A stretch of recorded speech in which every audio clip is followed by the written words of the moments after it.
कैसे हो मित्रों, स्वागत है आपका एमआईटी सीरीज की अगली वीडियो में। इस वीडियो के अंदर हम एक और एयरड्रॉप की बेहतरीन प्रॉब्लम को डिस्कस करेंगे। सबसे पहले मैं आपके सामने वो क्वेश्चन ला रहा हूं, आप उसे खुद से ट्राई करो, फिर इसको सॉल्यूशन पे बात करते हैं, ठीक है।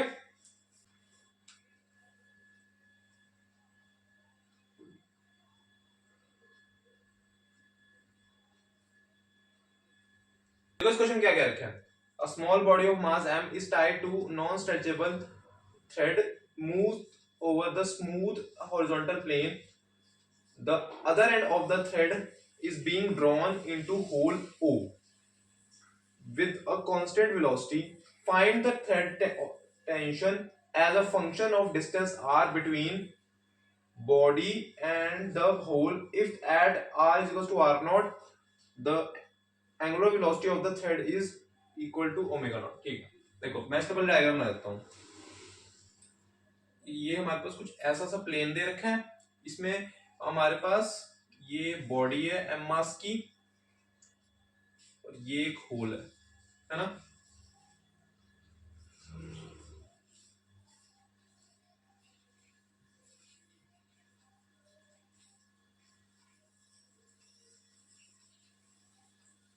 ये कुछ ऐसा सा डायग्राम है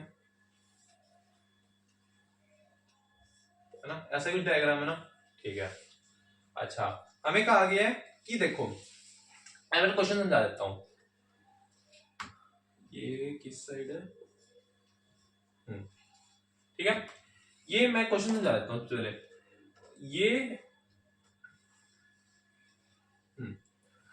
ये हमारे पास मान लो कि मैंने इसे यहां से शुरुआत की, ये इतनी डिस्टेंस पे, कुछ आर डिस्टेंस पे अभी होगा, आर डिस्टेंस पे होगा। इसको मैंने ऐसे मैंने इसे ना, एक तो ये घूम रहा है और साथ में इस थ्रेड को मैंने यहाँ नीचे एक होल में अटका रखा है और किसी वेलोसिटी से खींच रहा हूँ, किसी वेलोसिटी से खींच रहा हूँ और ये साथ साथ घूमता घूमता घूमता घूमता मतलब बन रहा है मोशन सा, है ना।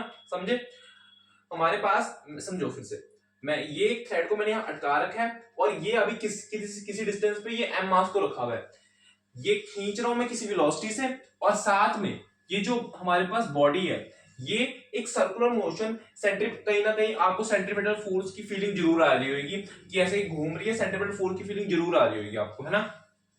अच्छा देखो, तो हमसे पूछा गया है कि इस थ्रेड में जो टेंशन बनेगी हमें वो बतानी है, इसमें जो टेंशन बनेगी हमें वो बतानी है। तो देखो कैसे बताएंगे। सबसे पहले बात समझो। अगर इस पॉइंट को मैं ओ मान लेता हूं, ये ओ मान लेता हूं, है। अगर ओ मान लेता हूं तो ये हमारे पास, पहले चेक करो कि अगर इसमें ये टेंशन टी लग रही है, इसमें टेंशन टी लग रही है, टी हमेशा हमारे पास ओ की तरफ, चाहे जितना मर्जी इसका आर हो, ये अभी कुछ आर चेंज हो रहा है, मैं इसको आर अभी फिलहाल कह रहा हूं। ये कह रहे हैं कि जब आर की वैल्यू आर नॉट होगी, कोई रैंडम वैल्यू ले रहे हैं, तब इस पे जो ओमेगा लग रहा होगा, वो ओमेगा नोट होगा, ठीक है। ये कांस्टेंट दे रहे हैं मतलब। तो अब हमारे पास यहाँ पे ये जो टी है ये हमेशा ओ की तरफ पॉइंट कर रहा है, इसका क्या मतलब है। अच्छा ये प्लेन है, ये प्लेन है, तो यहाँ पे हमारे पास नॉर्मल भी लग रहा होगा और एक एमजी भी लग रहा होगा। तो ये तो एक दूसरे को बैलेंस कर रहे हैं, ये तो एक दूसरे को बैलेंस कर रहे हैं। तो ये तो मेरे ख्याल कहीं ना कहीं हमारे पास किसी टॉर्क में रोल क्रिएट कर नहीं रहे, क्योंकि एक दूसरे को बैलेंस कर रहे हैं, है ना।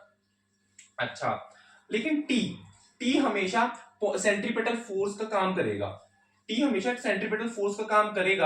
है।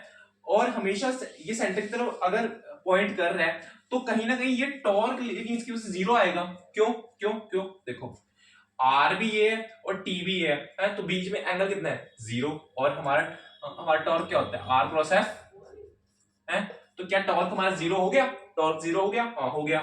तो क्या मैं टॉर्क अगर जीरो हो गया तो क्या मैं एंगुलर मोमेंटम कंजर्व कर सकता हूं, बिल्कुल कर सकता हूं। तो क्या मैं कर दूं, हाँ कर दो, ठीक है। तो अब क्या बनेगा,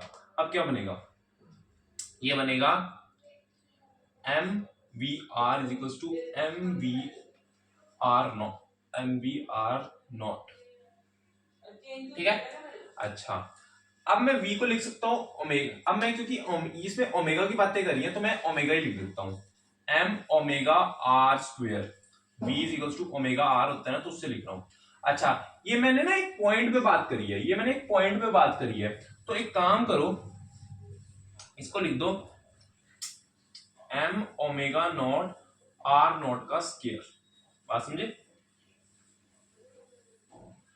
m गया, यहां से ओमेगा की वैल्यू मिल जाएगी, ओमेगा नॉट r नॉट का स्क्वायर। देखो हमने सिर्फ इन्होंने फंक्शन r की बात करी है, तो कोई और फंक्शन हम नहीं ला सकते, सिर्फ अगर इसमें ये दोनों चीजें तो कांस्टेंट है, इसलिए मैंने इसको ये v को मैं ऐसे छोड़ नहीं सकता था, मुझे इसे कन्वर्ट करना ही पड़ता v, फिर वरना कोई और हमारे पास कोई और कांस्टेंट वेरिएबल आ जाता, हम सिर्फ r को वेरिएबल रख सकते हैं, तो ये बन गया r स्क्वायर।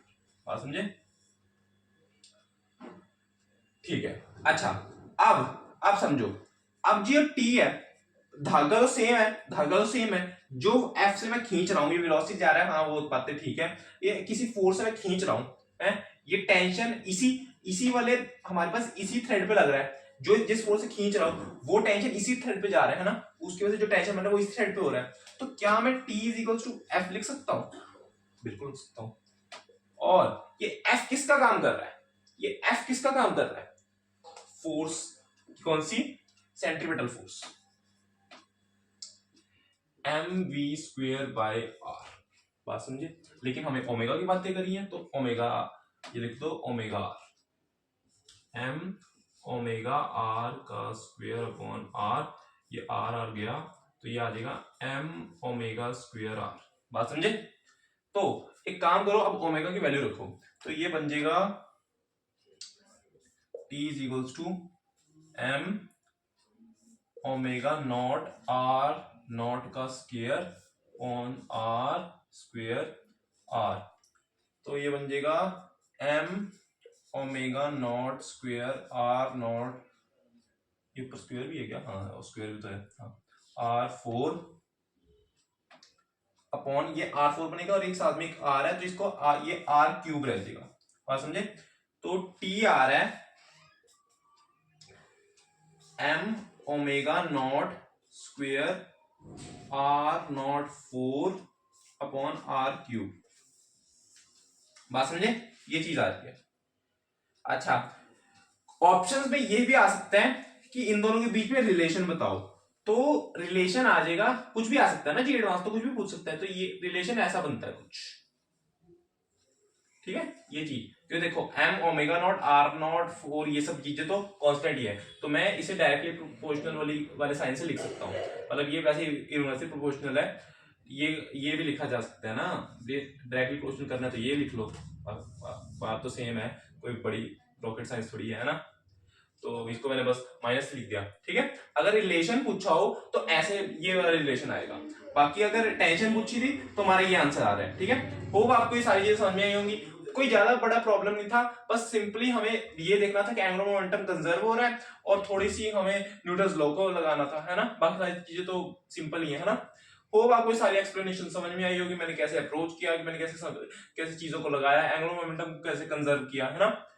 होप आपको सारी एक्सप्लेनेशन समझ में आएगी, चीजें क्लियर होंगी, कॉन्सेप्ट्स क्लियर होंगे, और अगर वीडियो अच्छी लगी तो वीडियो को लाइक कर देना, चैनल सब्सक्राइब कर देना। Okay, thank you.